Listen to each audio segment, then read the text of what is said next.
না। আর বিশেষ করে আমি মেয়েদেরকে বলতে চাই, দেখেন আপনারা 10 মিনিটের আনন্দের জন্য, 10 মিনিটের মজার জন্য আপনার স্বামীকে আঘাত দিতেছেন, শ্বশুর শাশুড়ির আঘাত দিতেছেন, বিভিন্ন লোককে আপনি আঘাত দিতেছেন। বিসমিল্লাহির রহমানির রহিম। আসসালামু আলাইকুম। আমি জনতা খাদেম উজ্জ্বল আপনাদেরকে জানাচ্ছি সেলুট।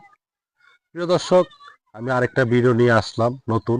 আমার এই বিষয়টা একটু বোঝার চেষ্টা করবেন, আজকের ভিডিওটা দেখবেন, তাহলে বুঝতে পারবেন আমি কি বিষয় নিয়ে কথা বলতে যাচ্ছি। প্রিয় দর্শক, আজকের বিষয়টা হলো এই যে আপনারা কিছু কিছু লোক পরকিয়া করেন, এই পরকিয়ার বিষয়টা।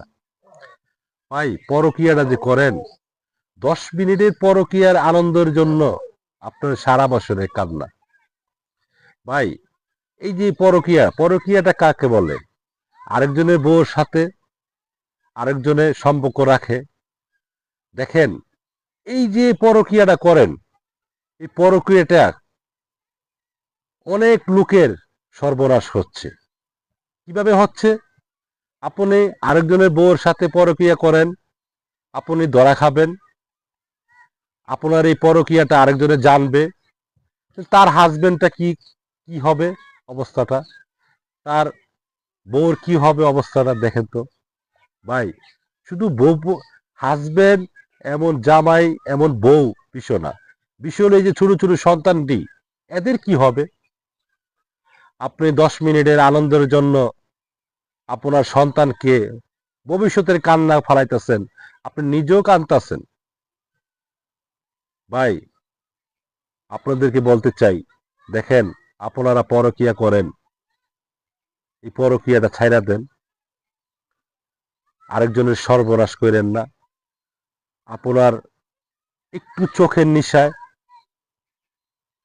নিষ্পাপ শিশুদের অশান্তি হচ্ছে, তারা বাপ মা থাকা এতিম হচ্ছে, কেউ কোনো সন্তান মা হারাচ্ছে, কোনো সন্তান বাপ হারাচ্ছে, একমাত্র এই পরকিয়ার কারণে।